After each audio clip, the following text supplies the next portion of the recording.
You said something, it just got me thinking. It was about designing, forwards and then backwards when it comes to a fight, right? Like, they know they have to top down, bottom up, yeah, like, they know they have to fight the Grand Duke, so how do you make that entertaining? For me, what I'm doing, like, it's one of those things where, like, I think I approach it from both angles. I was saying Ravenloft, the actual location of Castle Ravenloft, I think is really interesting because it is essentially a dungeon crawl, but it doesn't feel like it. There's enough variability, and because there's a bunch of weird, scary stuff happening. When you're playing Curse of Strahd, you're gonna probably, I assume, end up fighting Strahd at some point. Most of the time. You're building like the vampire in his lair. Like, how do you... so yeah, it's gotta feel big, and it's gotta feel epic, and it's gotta feel unique. But to me, like, sometimes you just want a dungeon crawl. Sometimes you're just like, I had a rough week, I want to roll up ons and kick some teeth in. Mechanically, how do you make those fights interesting where it's not just a bunch of guys in a room beating on each other? What are interesting map design elements to give players to play around with? I'm a huge fan of putting items inside of a map in an encounter that are triggerable.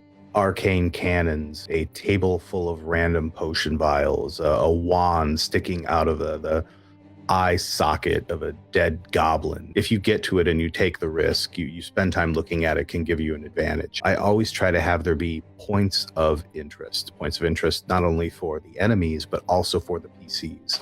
This can be an obvious vantage point that allows you to get around everybody's cover. Elevation is something I want to get better at thinking about when I'm thinking about maps, because it's because you're drawing on a flat surface, so your instinct is to think flat. And so adding elements of elevation, steps, and even just in a natural terrain, that can create advantage or not. Walls, whether it's a half wall or a tall pillar, like what gives cover, what gives partial cover, like with like lightness and advantage and disadvantage, and like corridors and angles that narrow so you can create choke points and things like that I think are really interesting when you think of encounter design in the physical space. So not just monsters with encounter design and motivations, but the actual physical space of an encounter.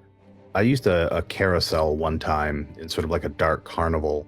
The characters just liked being able to move 5 feet, and then, it would just carry them 60 feet around this giant map really fast. The momentum always made them act as though they were in a dash. So, they turned a fight against like 15, 20 goblins into this bowling alley blast. And it was happenstance. I did not intend for this merry-go-round to do what it is, this carousel, but it did, right? I'm willing to let the players always look at something and go, you know what, if I take this thing and I put this thing on it, I've just built a catapult.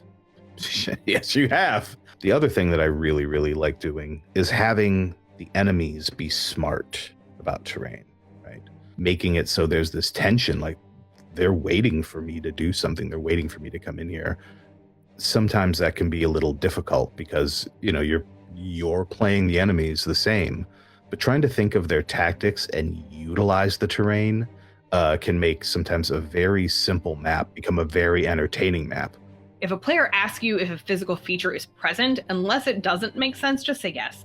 I was trying to be authentic about a corridor in Union Station, and you asked me if there was an awning. I'm like, no, there's not an awning there. It's like, it would make sense if there was an awning. It doesn't have to be there, but it was to create an advantage in combat. I should have just given you the awning. There was not a compelling reason for there not to be an awning. I love monsters that alter terrain as well, or have something to do with terrain, like things that create slimy surfaces or difficult terrain, or spellcasters that, throwing spellcasters at them that do a lot of abjuration that messes up the terrain, or even evocation that messes up the terrain. And I think that's an interesting note to think about, again, in the physical space of an encounter, is failure rolls on spells. Not just nat ones, right? But if you miss it by a hair, does it do something to the environment? Like, you fired a firebolt, that fire is going somewhere. Is there some way that it can interact with the environment that then the player can potentially use to their advantage if they're clever about it? Failure, again, is just as interesting as success, and that you can create opportunity for further success. One of the things that I use as well is countdowns. Having elements that add that bit of tension, little ticking clocks. They can be a bomb about to go off this long until the rest of the King's Guard arrive and they just barrel the door down. So whatever you're going to do, you've got to do it in a certain amount of time before something happens. That sometimes is how I design a map and how I design an encounter is I think about something. I think about like a threat that I think would be really interesting. I've made entire games based off non sequitur stuff. That just comes into my head and it sparks something that I find even just amusing. That old 3 kobolds in a trench coat idea, that being someone you have to chase. They split into 3 and they run off in separate directions. Well, which one has the gem? I mean, one of them has the key that we need or the MacGuffin. One of them has that, you know? God, I love because kobolds.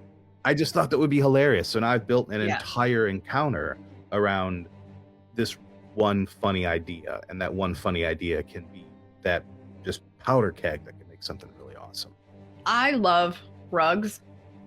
So there's something I picked up from, it was either Chris or Joe that always put a rug token on a battle map because it will drive players nuts. 100% they think it's a trap, and 9 times out of 10 it's nothing. And then on the 10th time it's a rug of smothering. Have fun.